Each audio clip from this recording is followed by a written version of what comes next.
Quite intelligent young girl. Very devious.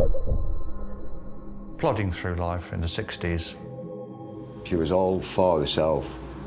She's one evil so-and-so. Innocent, vulnerable, in need of love and care and attention. She's an evil cow. She's got the devil in her. She's the devil itself. Wasn't we lucky? Little ones that got away.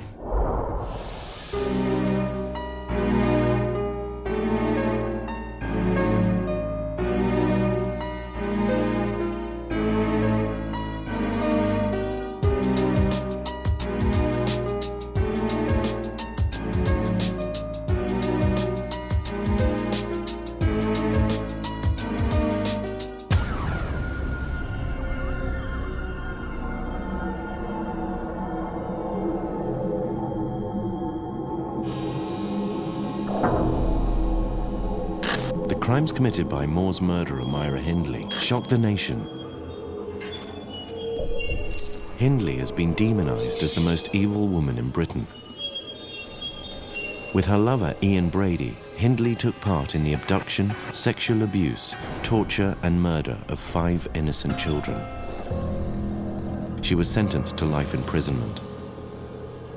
Hindley's supporters claim that she would not have been capable of murder without the influence of Brady. With the help of criminal psychologist and forensic profiler David Holmes, we aim to delve into the mind of this infamous killer. Was Hindley indoctrinated into Ian Brady's murderous world? Or was she, quite simply, born to kill?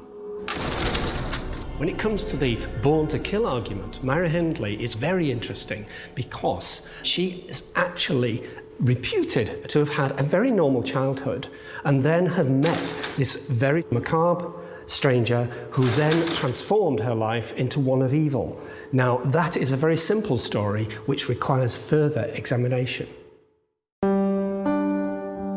Myra Hindley died in prison on November the 15th, 2002, after serving 33 years.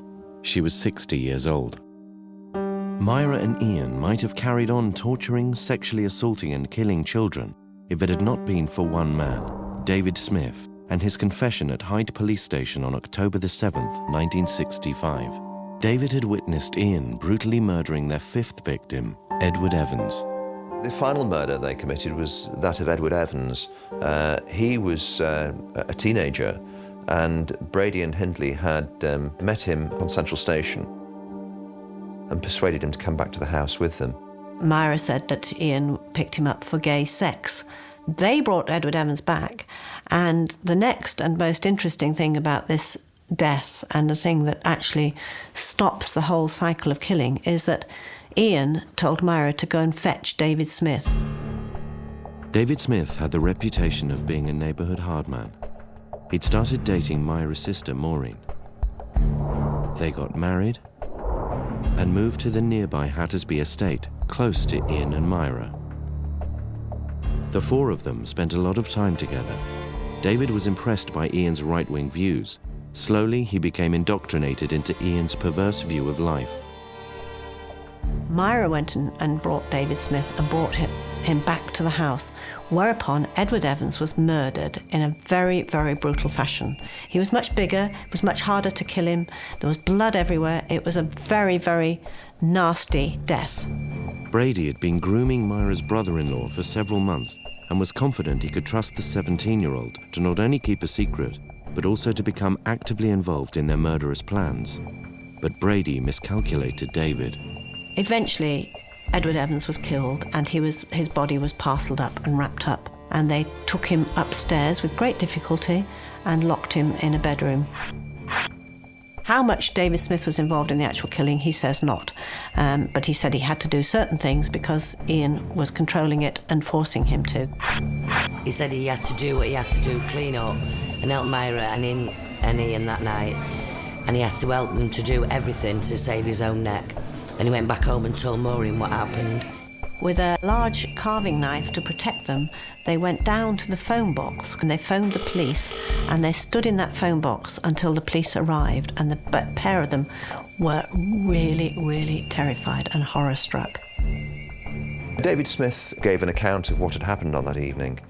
Myra wasn't present during the physical murder. She was actually in the kitchen, but she was certainly involved in the cleaning up of the house afterwards because, as you can imagine, there was an awful lot of blood, and I think it's fair to say that David Smith had certain views about her thoughts at the time. They were flippant remarks about blood and tissue around the room.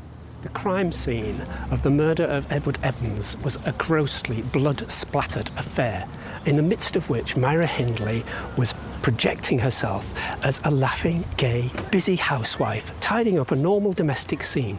She normalised what was grossly abnormal. For this particular scene, it helped her to distance herself from the reality, the horror of what she was engaging with. David and Maureen's story was taken seriously by the police. 24 officers were called to Ian and Myra's house. David Smith had warned them that there were guns on the premises. They decided that they would do this in a sort of undercover way. So when the knocker went and Myra Hindley answered the door, it was not a policeman on her doorstep, it was a breadman with a basket of bread loaves. Myra said, "We don't have bread." And then he said, "But I'm a policeman," and they went inside. The police insisted on searching the house, which they resisted, but eventually they, of course, had to accede, and the body of Edward Evans was found. Little did they realise, but the police were about to stumble across one of Britain's most notorious criminal cases, the Moors murders. Straight away, Ian Brady was arrested, but Myra Hindley was, having been questioned, she was allowed to go home.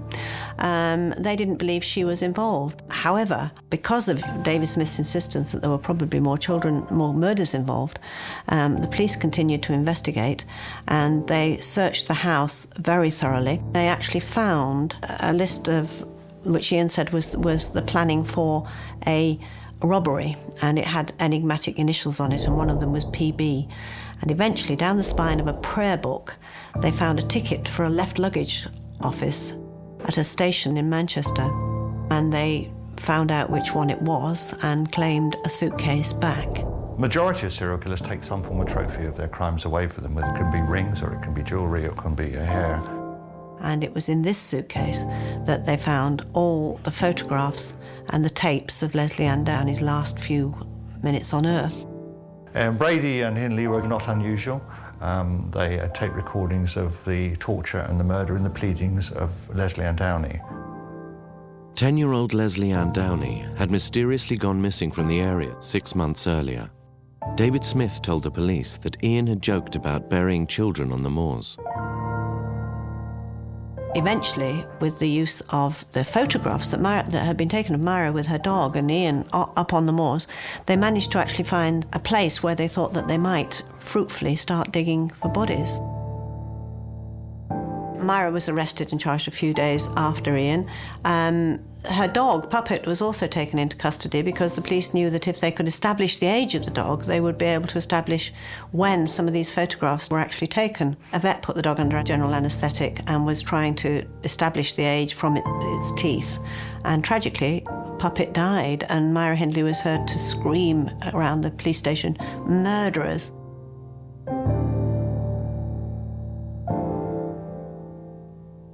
As a result of the tip-off that they were digging on the moors, I was a very young reporter, and my job was to drive around at night in the hope that I might see police digging. Saddleworth Moor is quite an eerie place at the best of times, but to be up there in the early hours, in the dark, knowing that there could be, at that stage, could be children buried out there was quite weird. Quite frightening, really, looking back. There was a whole cavalcade of press parked down the hill and not allowed to get near. And they tried to do as much of it as they could under cover of sort of dawn and dusk, but it was very difficult because you have to have light on the moors. The moors are vast and spooky places. Police believed that the bodies of 4 missing children might have been buried on the moors. Their fears were well-founded. On the 10th of October 1965, the body of Leslie Ann Downey was discovered. 11 days later, the body of 12-year-old John Kilbride was also uncovered. John had disappeared without a trace on November the 11th, 1963. In 1965, a case like this was unique. For the first time in British history, a woman had been implicated in a killing partnership that involved the serial sex murders of children.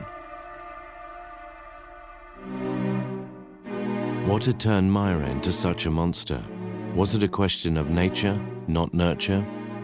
As the details began to emerge, particularly in the local community, there was a sense of outrage.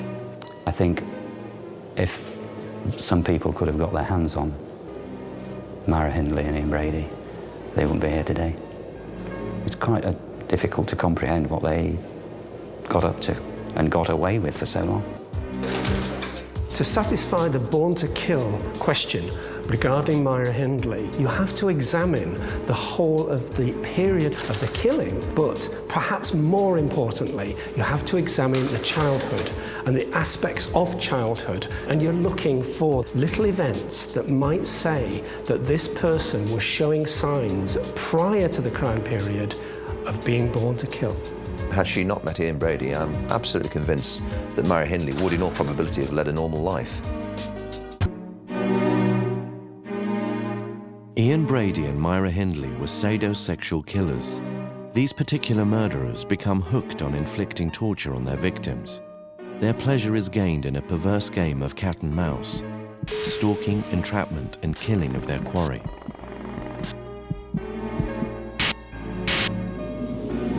In the case of Brady and Hindley, their favoured prey were children. What normal and everyday person could watch a man sexually abuse a child, torture them, strangle them, murder them, and dig a shallow grave on the moors and put them in it and walk away and sleep at night, which she did for many years. So how did a seemingly normal child grow into an adult so perverse that she would gain pleasure from the sexual abuse and murder of children? When looking at serial killers such as Myra Hindley, you have to very carefully examine not only the period when the crimes were being committed, but look very carefully at the childhood in order to separate out those things which may be clearly environmental, those things that may have been biologically there all the time, and those interactions between them.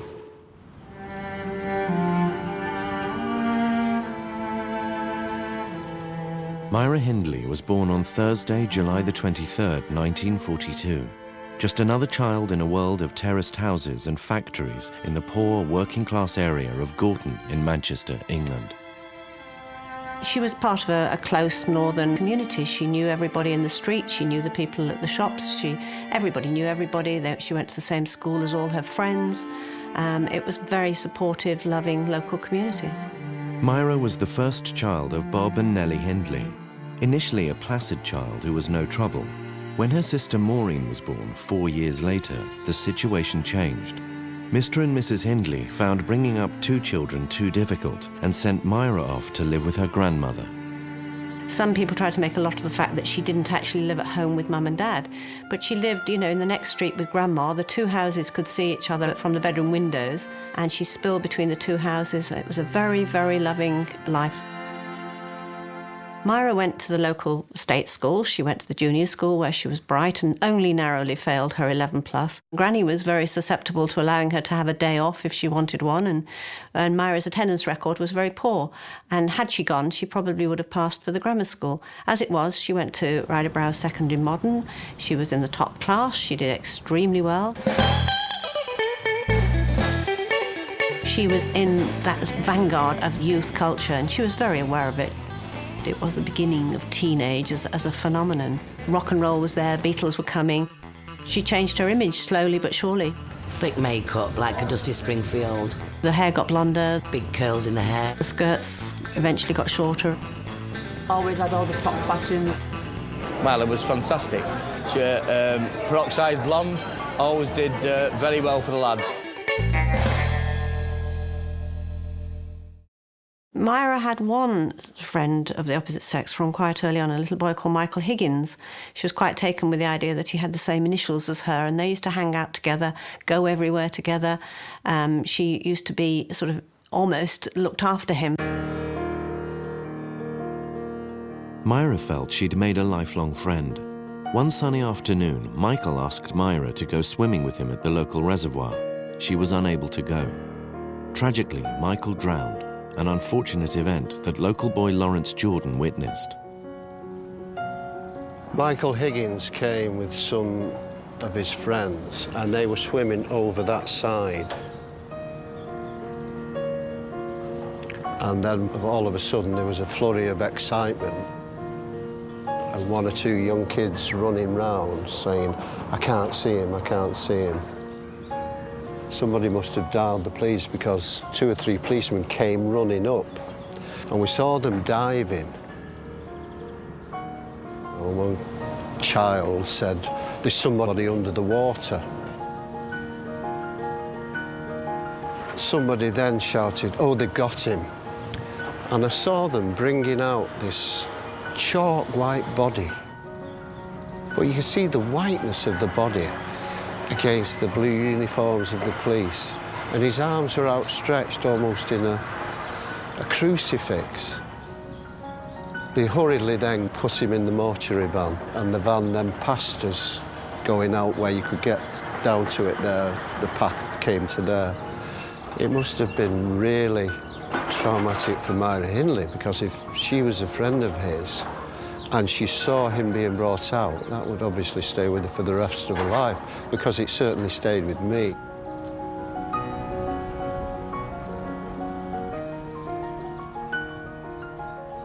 And after that, she went in a shell for a while. She was absolutely devastated of the fact that he died. She wasn't the same girl for months and months after that. In fact, it was a year or so, a long time. She went and visited his parents, his mother, all the time, and she actually converted to Catholicism. Michael had been a Catholic, and she actually converted in the wake of his death. With Michael, she invested quite a lot and lost quite a lot. And to some degree, although she might have blamed herself, she also blamed everyone else. And this was the beginning of the distancing of her from other people. And also, within this, she would hide in religion. This was another step away from humanity and towards a new kind of aim and career. It was not long after Michael's death that Myra left school. On her 17th birthday, Hindley became engaged to Ronnie Sinclair, a local boy who worked at the co-op. However, Myra's apparent contentment with her ordinary life didn't last long. Half the time Myra wanted the sort of classic husband and 2 kids, which all the girls around her aspired to. But there's another part of her that really didn't want to do that. Being brought up by her grandmother to have a certain sense of self-importance, Myra Hindley did require more from life than simply 2.4 children and a marriage. This would not be stimulating to her. For some women, they require a certain amount of violence, a certain S&M quality to their relationship, and Myra was of this type. Eventually, she landed a job as a typist secretary at Millwoods, which was the place where she ultimately met Ian Brady. Ian Brady was working in the office at the time. He completely ignored her for many, many months. He was aloof. She describes him as an extremely good-looking individual. He was always well-dressed. Ian was, quite an attractive, handsome. He used to have this big motorbike that everybody wanted to sort of like go round when you're kids and have a go of it or look at it. And, you know, I think he was just mesmerised by it, wasn't he, really? Yeah, there wasn't very many motorbikes in Gorton at the time. She very, very quickly came to be absolutely fascinated by him, and the perfect example of this is she kept this very childish diary in which she wrote things like, "He looked at me today, Ian spoke to me today, Ian is in a bad mood today." He's not looked at me today. He has looked at me today. Will he take me out at a weekend? At best, Ian Brady was bisexual and probably rather more homosexual than heterosexual. So she was very much on the periphery of his vision. Till the famous Christmas party when they got together and became an item from there on in. And it was at that stage that he started to indoctrinate her into his views on politics, life, sex, and so on. That first night, Brady took her to see the Nuremberg trials, As the weeks went by, he played her records of Hitler's marching songs and encouraged her to read some of his favorite books, Mein Kampf, Crime and Punishment, and the works of the Marquis de Sade. Hindley happily complied. She'd waited for so long for something different, and now here it was. Myra's family were not keen on Ian from the very word go.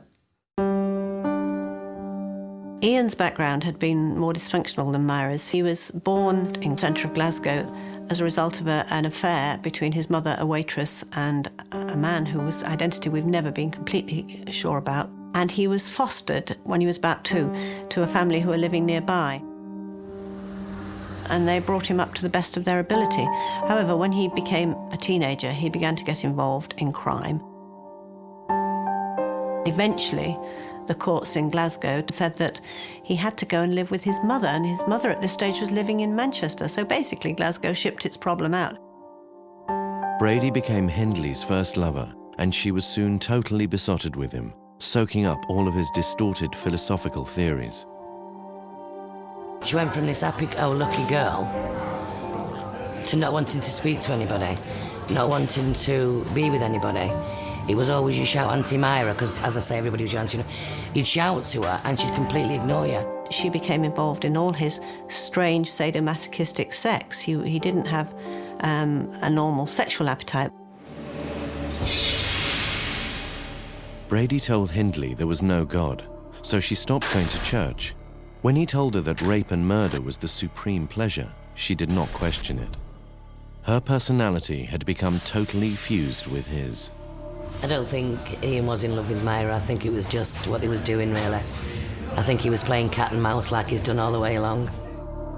Early in 1963, Brady put Hindley's blind acceptance of his ideas to the test. He began planning a bank robbery and needed her to be his getaway driver. Immediately, Hindley began driving lessons, joined the local rifle club, and purchased 2 guns. The robbery was never carried out, but Brady's purpose had been fulfilled. Myra had shown herself to be a willing partner in crime. He had so many wonderful dreams and schemes, and she was obviously very, very impressed by him. Unfortunately, what Brady actually had in mind was the destruction and torture of children, and she got swept along with it, and the poison infected her. And that was how they embarked on their first murder. Pauline Reed was on her way to a dance.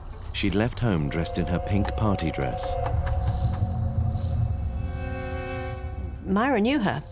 Myra pulled up in the car alongside her and asked Pauline if she would come and help her look for a glove. And it transpired that Myra drove her up to the moors, with Ian Brady following on his motorbike close behind.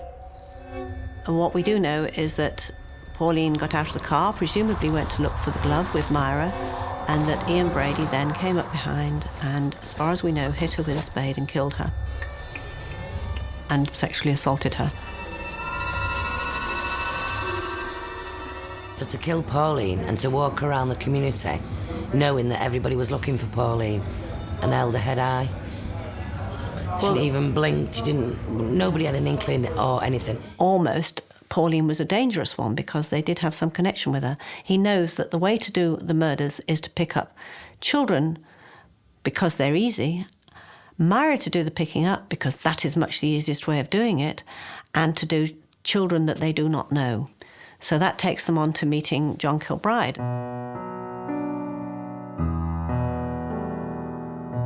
John was the eldest child. He was almost 12 when he went missing.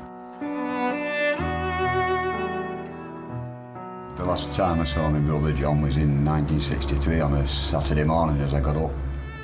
What I used to do every Saturday was going out the market stall all his peck away. He just never come home that night. My mum rang the police about 6:30, because he was always home for 6 anyway. And, I mean, he was always home, so 6:30, the police were rung sort of thing. He was missing. There was posters all over the towns far and wide with Ferry John's face on lampposts, placards, shop windows. Have you seen this boy? There was a pub on the corner called the Bessemer, and there was photographs of missing children in the area at the time.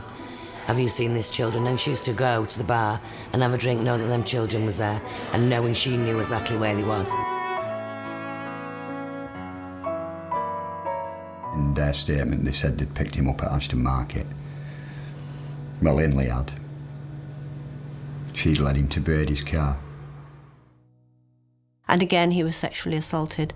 He was found with his underpants tied down at the bottom of his legs, and buried again close to the road. I think after just a few weeks, we all realised he wasn't coming home. We knew he hadn't run away, and we knew something had happened to him, but we didn't know what. Not for 2 years.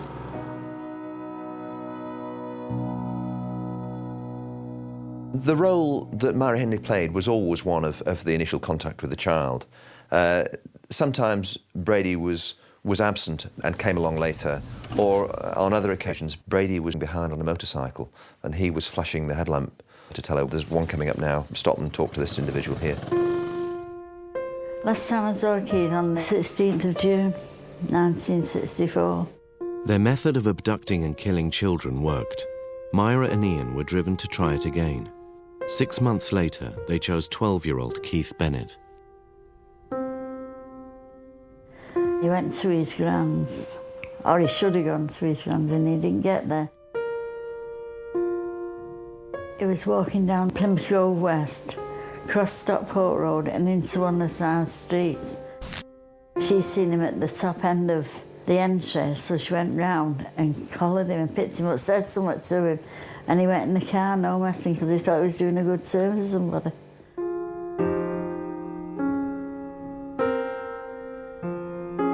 So when my mum come down on the 16th of June, I said, where's Keith? She said, I don't know. I said, well, he should have been at your house. And then I thought, well, I better go to the police station and tell them. And they said it'd give you 48 hours to get back. I said, well, where could he be? I said, he's not gone with any mates. I said, he never does that. I said, he comes straight home from school and that was it.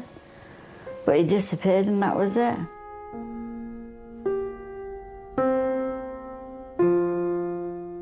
Two months after, the police come to the door with Brady and Hindley's photo. He said, well, we think it's possible that these have had something to do with Keith, you know, with Keith abducting him. There is a slight difference with Keith because they take him deep onto the moors. At least 3/4 of a mile, which is quite a long way for a small child. He hit him on the back of the head, knocked him out, and then put a machine cord rubber around his neck and broke his neck. And he actually assaulted him afterwards and left the clothes at the side where they buried him. He didn't know he was going to his death.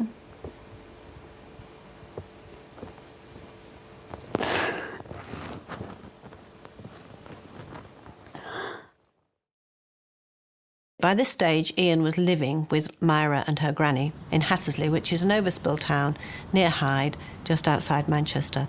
And they moved in, and the neighbours were very impressed by them because Ian got stuck into making a garden, did up the house. The word yuppie didn't exist in those days, but if it had, these would have been seen as a kind of upwardly mobile young couple. A further 6 months passed before the next abduction. The fourth victim was Leslie Ann Downey, a young girl that they picked up at a fun fair in Manchester. And Myra, again, persuaded her to come in the car, and they took her home. This one is different because they took her back to their house in Hattersley. And there hasn't been an enormous amount of scope for torture and taking photographs and making tape recordings. But now that they've got a victim actually in their own house, they can indulge in all of that. And they ran a tape recorder, and this tape recording is, in fact, perhaps one of the most shocking things you will ever hear, but it's also the thing that completely condemned Myra Hindley in court. Her voice is heard on the tape, and it's telling the little girl to be quiet because clearly she was very distressed indeed. And she explained that she was very worried at the time that the neighbours might hear the little girl crying, and that was the concern. And Leslie Ann Downey is pleading with her, please, Mum. She calls her Mum all the way through, as though by appealing to Myra's maternal instinct, she might make this whatever awful things are happening. But Myra is gagging her, ties a gag around her. We don't know what abuse happened. Myra claims that there was no sexual abuse. There probably was. And the next day they took Leslie Ann Downey up to the moors and buried her. The killing of Leslie Ann Downey marked a significant change in the killing career of Myra Hindley. The risk and the confidence to actually kill somebody within feet and inches of neighbours rather than out here on the moors. It would be another 10 months before Leslie Ann's body was discovered on the moors in a shallow grave with her clothing at her feet. Even with the damning evidence mounting against them, Brady and Hindley denied murdering Leslie Ann. As in the case of Edward Evans, they attempted to implicate David Smith. They claimed that Smith had brought the girl to the house so Brady could photograph her. As far as they were concerned, Leslie Ann had left their house unharmed, with Smith. Ian Brady tried to protect Myra, and it's true that if Myra had played it the way he wanted it to, she would probably have been charged with being accessory and possibly been out of prison after 7 or 8 years. But she was determined that she was in this with Ian. All she said was, Ian is innocent and I am innocent, and she said this over and over again. The evidence that linked Brady and Hindley to the murder of John Kilbride, while not as overwhelming, was sufficient to charge them. They found the name John Kilbride in Brady's handwriting written in his notebook and a photograph of Hindley on John's grave on the moors. I actually got ready myself to go and help on the dig, and I was more or less locked in my bedroom by my father.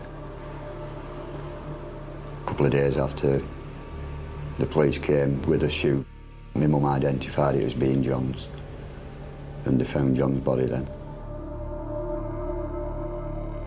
Despite all their efforts, the police were unable to find the bodies of the other 2 missing children or any evidence to link Brady and Hindley to their disappearance. Ian Brady was charged with the 3 murders of the ones the police had the bodies of. That was Leslie Ann Downey, John Kilbride and Edward Evans. Myra was charged with Leslie Ann Downey and Edward Evans and of being an accessory to the killing of John Kilbride. Ian Brady received 3 life sentences and Myra received 2. Myra was taken to Holloway Prison. I put them all in a big enough hole to bury the bloody lot of them, throw acid on them and then throw the soil on top of them and burn them alive, because that's all they need. Because them kind of people are not worth the salt of the earth. As far as I'm concerned, anyway. In order to evaluate the degree of influence Ian Brady had on Myra Hindley's criminality, you have to examine the point at which they were separated. Myra Hindley's behaviours will indicate whether or not he was the causal factor or whether or not Myra Hindley was born to kill. Ian Brady's hold over Myra Hindley continued for the first few years of their incarceration. They constantly wrote to each other and even requested permission to marry.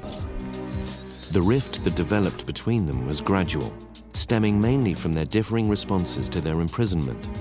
Brady quickly accepted his sentence and soon settled into prison life, whereas Hindley continued to assert her innocence, maintaining her claim that Brady and Smith were responsible for the murders. Myra Hindley said she didn't have any involvement, only, in her words at the time, was acquiring the children for Ian Brady. But she was distinctly heard on a tape of Leslie Ann Downey telling the little girl to shut her mouth, while Brady was, God knows what he was doing to do. Her mother was convinced she was innocent. Her sister was convinced she was innocent. Everybody around her was convinced by Myra that Myra had just been Ian Brady's dupe. Myra Hindley's mind, the story was in place regardless of her innocence, and she would gather together anyone who would listen, give her time, and certainly anyone who would give her any publicity that might support her plea of innocence. In 1970, Hindley broke off all contact with Brady. His hold on her was completely broken by the realization that she would never see him again. 7 years later, more than 10 years after her imprisonment, Hindley began a campaign to win her freedom, a crusade that continued until the day she died.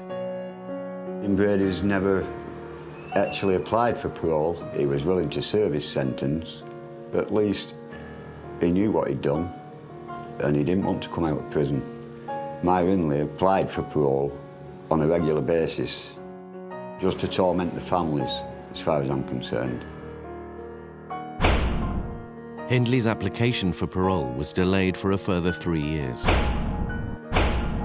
When Hindley's plea was finally heard in 1985, 20 years since she was first in prison, it was rejected. The Home Secretary announced that Hindley's case would not be heard again for at least another 5 years. Ultimately, she hoped she would be able to get out of prison, and that was probably her long-term objective. At the end of 1986, Hindley changed her tactics.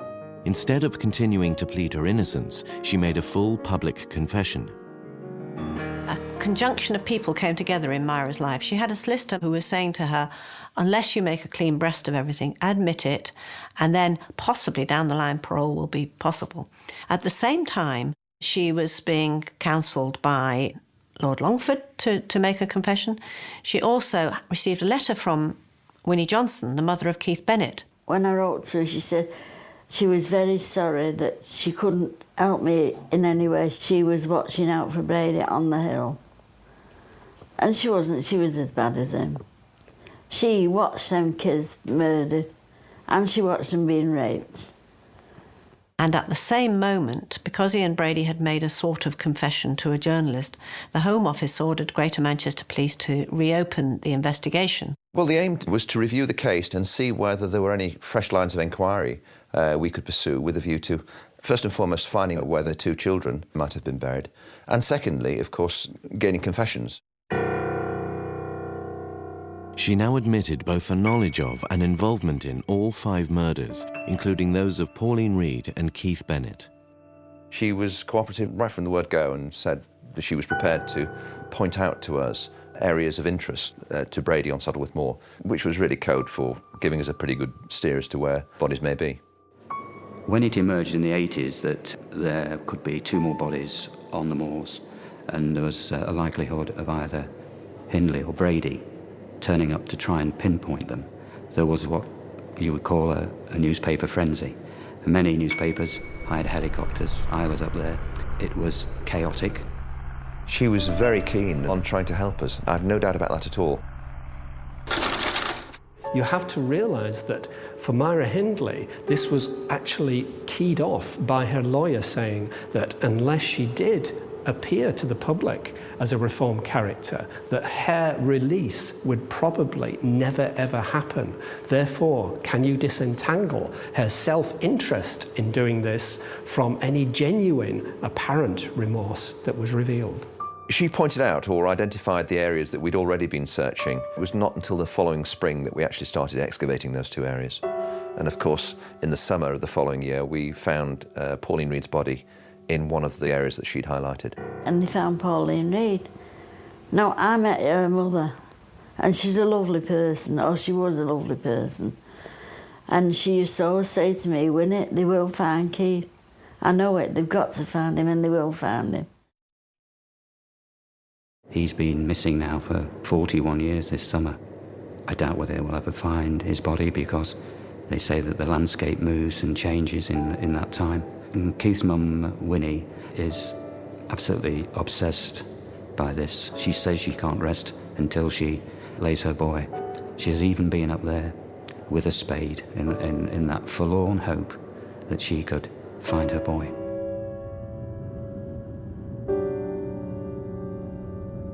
I love it up here because I know Keith's up here watching me.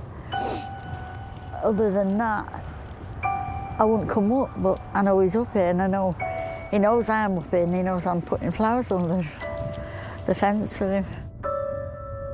No matter what hell or fire, I'll have him back.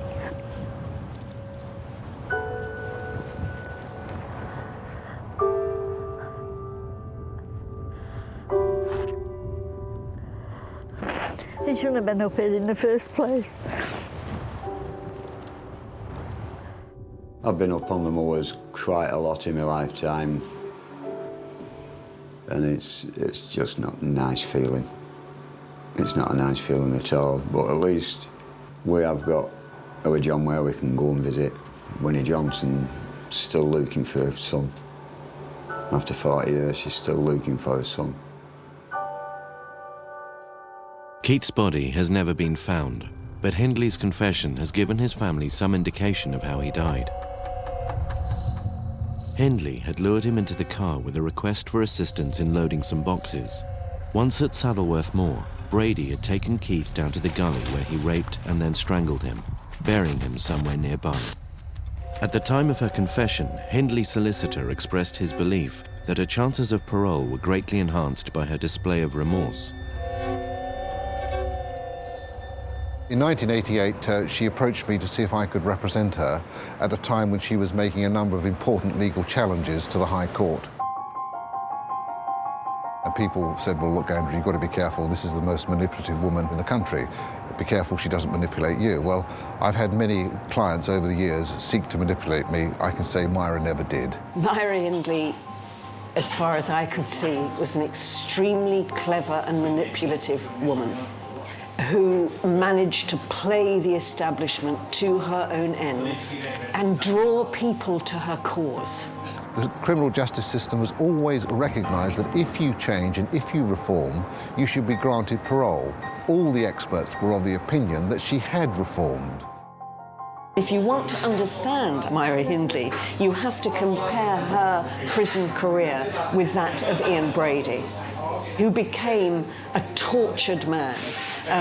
Myra Hindley did not. She became a well-spoken, articulate defender of her own innocence. But I believe that she changed back from that evil persona to a genuinely sorry woman for the dreadful crimes that she had committed with Brady.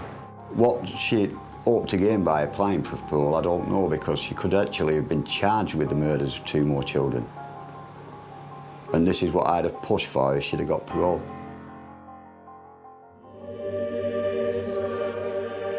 Whilst in prison, Myra rediscovered her faith in Catholicism.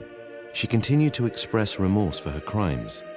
I ask people to judge me as I am now and not as I was then. A lot of people turn to religion in prison to impress one group of people in particular, and that is the parole board. Killers, every killer in America must be on a journey into the light, must have seen Christ, and the first thing they do on a Sunday is queue up for tea and biscuits in the church. Her aim in life was to walk free, and she wouldn't have been free very long. I'd have loved her. I'd have loved it for him to drop her on Aston Market or outside my front door. I'd have loved it. I'd have served time for her.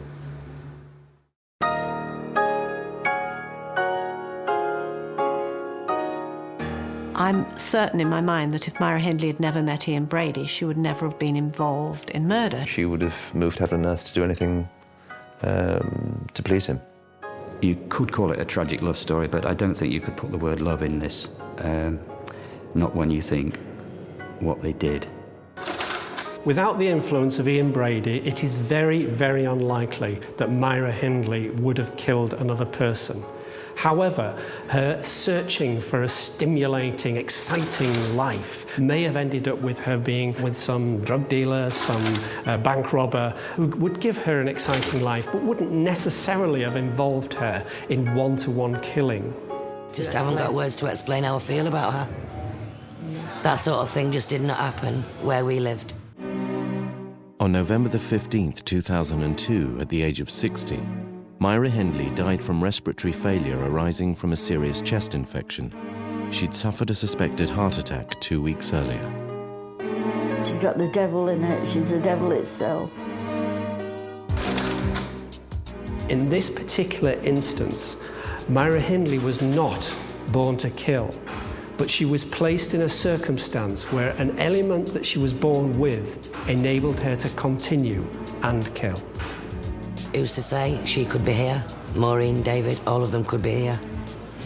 you know. Still living in Garton. Still living in Garton. And then again at the other side of the Could be collie, married. So could Pauline Her own Reid. children, yeah, of course. She could have been here as well. She could have been here.